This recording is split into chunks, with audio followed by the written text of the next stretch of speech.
usefulness here and now.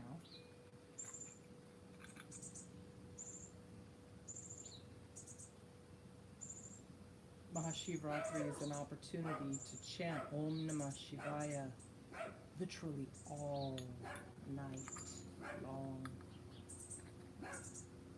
Many people hold vigils for the night, fasting, sitting upright, and just keeping the water and the offerings going throughout the night. Washing away the impurities, washing away what's no longer serving us, nurturing, watering, creating a new way of thinking and being.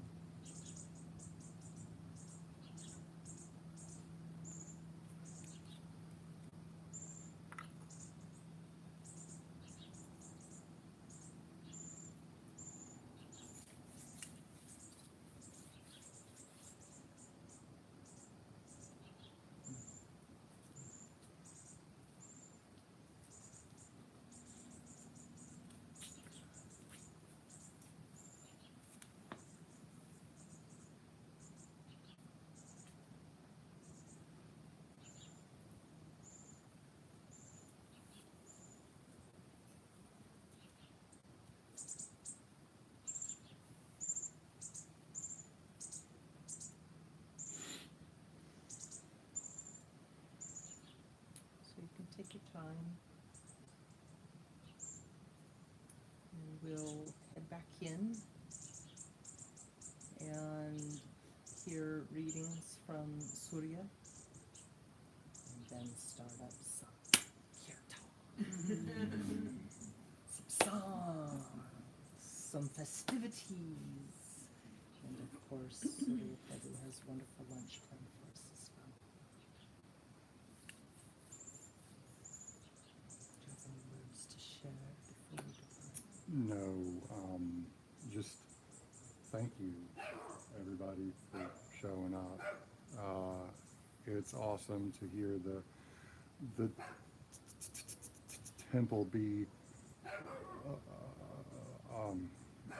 live with sound and devotion. It's such an honor to have y'all here. Thank you.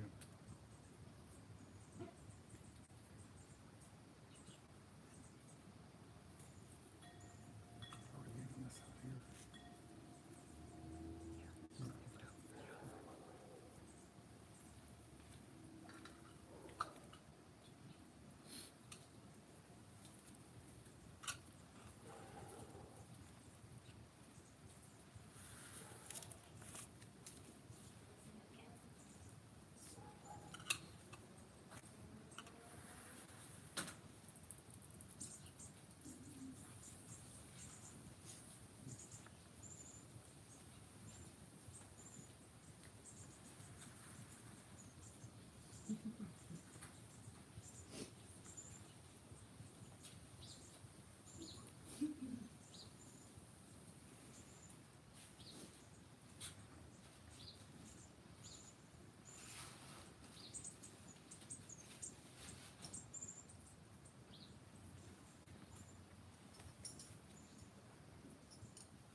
Hare Krishna, everyone. Krishna. Thank you for coming to our Maha Shivaratri celebration.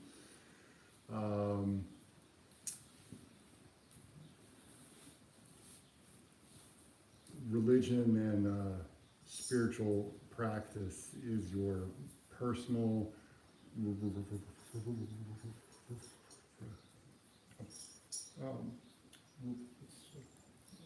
relationship with God. And the relationship that I have with Shiva is where, I mean, it's because of Shiva that I'm even able to talk about this. Shiva's my best friend. Shiva only waits until you are completely silent and kind of exhausted to even speak to you, because Shiva wants your full attention. Shiva was with me at some of the worst points of my life. I had the opportunity to live in a cabin in the woods without power or running water for about a year.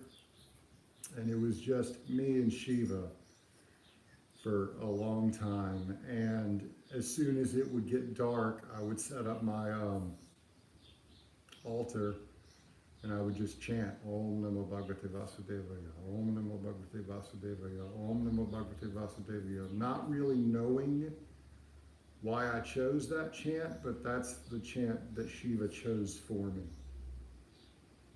And Shiva revealed to me everything sacred or holy that I was craving.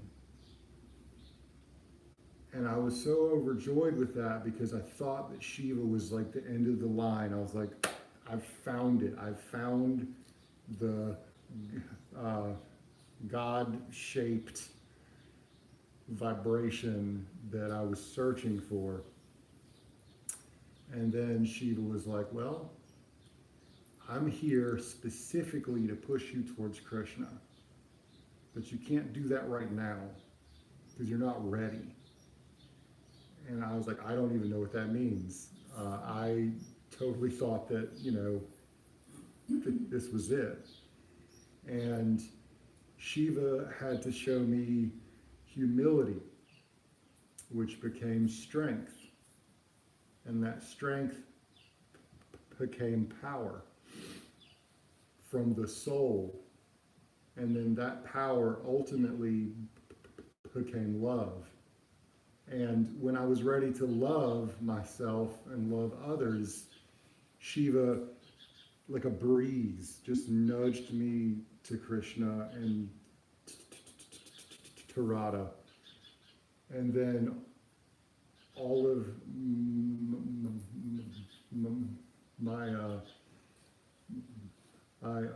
sufferings and shortcomings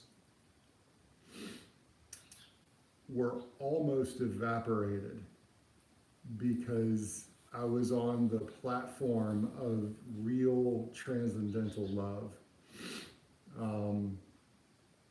It was amazing. I'll be right back. Oh, thank you. But I'll be right back anyways.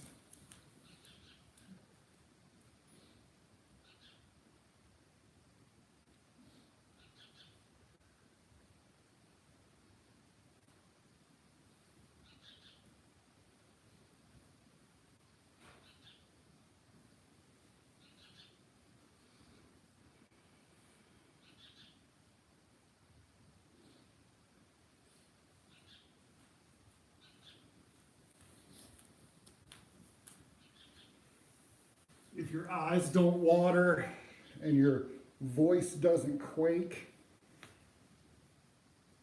when you talk about God, are you really even talking about God?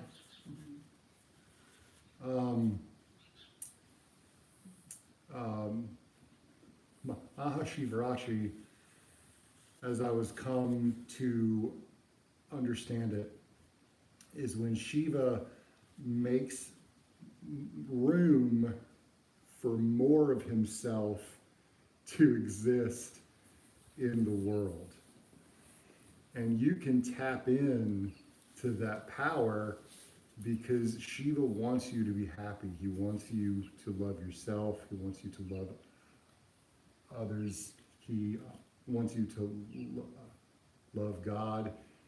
Shiva connects you to the God that's inside yourself and then lets you explore that. Shiva's main job is to push you towards Krishna. Shiva is Krishna's best friend and highest devotee. To show my adoration and utmost devotion for Shiva consciousness, I got Shiva tattooed on top of my head because I wanted that Shiva consciousness to be on my crown chakra and to never leave. Tattoos aren't, they don't do it all the time, but it's a great reminder every day to try to live with Shiva in your heart, because it's Shiva that brought me to Krishna. And it was Krishna that was able to show me like actual spiritual love for myself, for others, for strangers. But Krishna gives you prema, which is the transcendental love that's connected to your soul. And I say this over and over again because your soul is the only part of you that's connected to God. And contacting that will turn your life around. It was Shiva that helped me turn my life around, and it was Shiva that showed me, kindness, gentleness, humility, silence. Like I said, Shiva only waits until you're totally quiet, and that could take years. But when Shiva speaks, it's life-changing.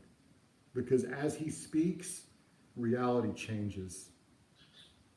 Shiva is everything that is and is not. Shiva is how you deal with yourself. In the experiences that I've had, Krishna is how you deal with other people. But Shiva is one-on-one, how you deal with yourself, especially if you're a man. I am grateful for Shiva's, strength, love, discipline, all of that. Because it was Shiva that told me and guided me to everything that I had to do. And it's an honor just to be able to talk about Shiva to people today.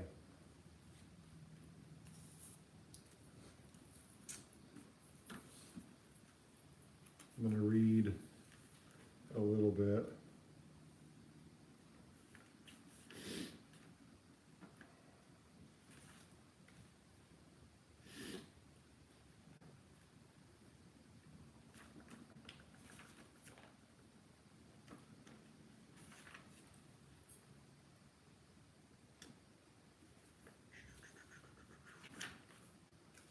Lost my page. Here it is. All the pastimes performed by Shiva are supposed to teach everyone about Krishna's supremacy and to inspire everyone to serve him and take shelter of him. The following is an example of this. The demigods once fought with the demons and defeated them. The demons then took shelter of their leader, Maya Anava, who then prepared 3 mystic airplane-like residences for them. The demons thus began to vanquish all the planetary systems. That's a lot of destruction. Thereafter, when the demons began to destroy the higher planetary systems, the ruler of those planets went to Shiva, surrendered to him, and said, "Dear Lord, we the demigods are about to be vanquished. We are your followers. Kindly save us." Lord Shiva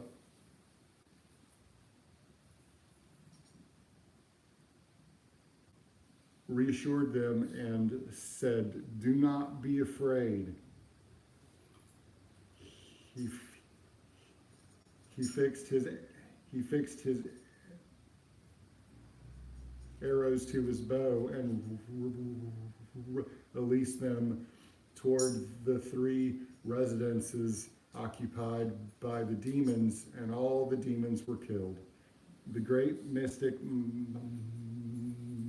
Ayadavana then dropped the bodies of the demons into a well that he had created,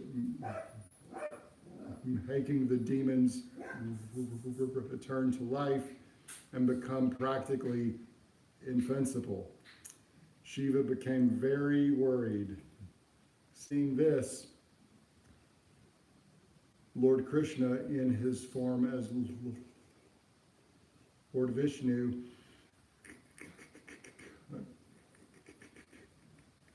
considered how to help him destroy the demons. Lord Vishnu became a cow, and Lord Rama became a calf. And they went in the residences and drank all the nectar in the well. Then, by his personal potency of religion, knowledge, renunciation, opulence,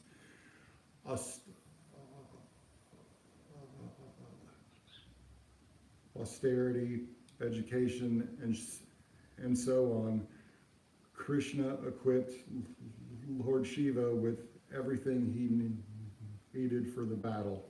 He manifested a chariot, a charioteer, a flag, horses, elephants, a bow, a shield, and arrows, and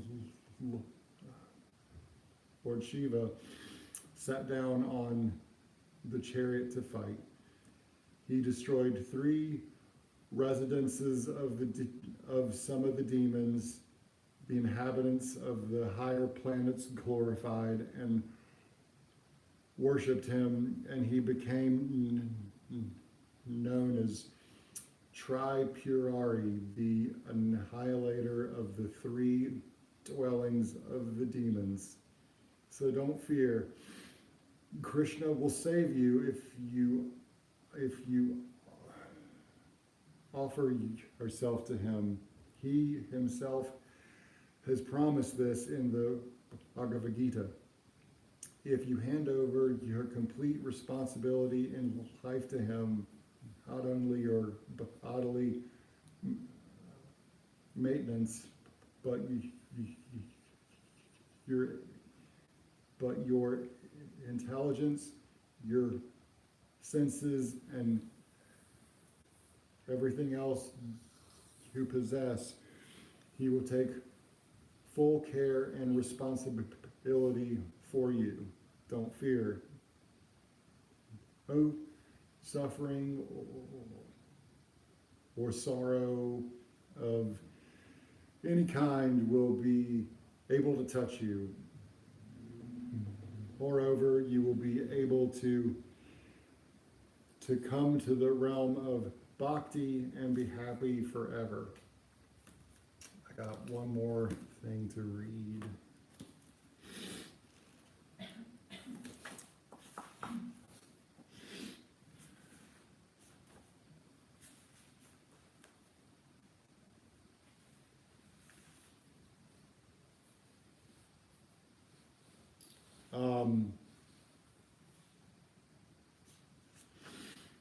There's lots of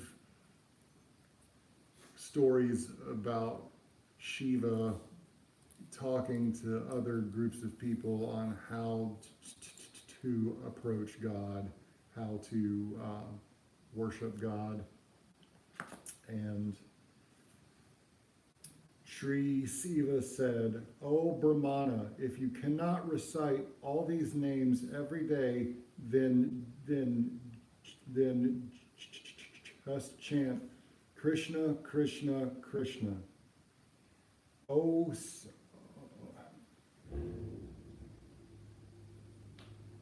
sage of the Brahmanas, by once chanting this name, you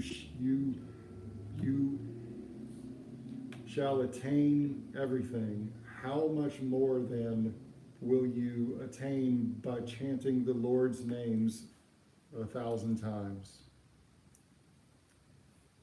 By chanting the Lord's holy names, one crosses the ocean of birth and death and attains Lord Krishna, whose form is that of a cowherd boy. Hare Krishna, Krishna Krishna, Hare Hare, Hare Rama, Rama Rama, Hare Hare. And on the back of this book, it says, O Brahmana, thus I have spoken the transcendental Satvara Tantra, which is the life of the devotees, and which grants all perfections. Simply by hearing or chanting it, one develops love for Lord Krishna.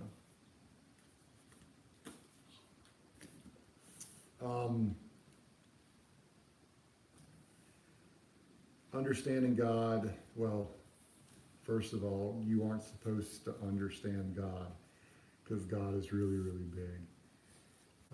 But to try to understand God in the scriptures is just a splinter of the insight, because when you experience real life and you put your faith, all your faith, into God, that's how you experience God. That's all I have about Shiva. I could talk about Shiva for a long time, but there's other stuff that we have to do. Thank you so much. Hare Krishna.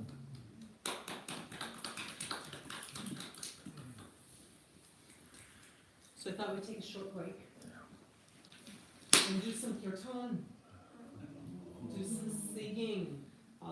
Part of, connecting is bhakti.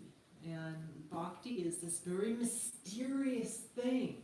When I first started doing it, I was like, I don't want to sing in front of everybody. It's very uncomfortable for me. Not just as, a person singing along, but it just felt weird to me. My first time I was in a Christian school as a small girl, the children sing on Wednesdays. Na, na, na, na, na. And I was like, I'm not gonna sing. And then hold hands, and I was like, I don't want to hold hands. And I don't want to rejoice like this, because don't you know God does not love me? Because that's what I believed then. And then one day, those little kids, they were infectious with their singing. They sang with all their hearts that God loved them. And then one day it got on me. And I was like, oh, it happened. And so even as a small child, I learned singing really opens ourselves up. So we take about a 5-10 minute break, use the restroom, run around, and we're gonna set up and do some kirtan, and then we'll go from there.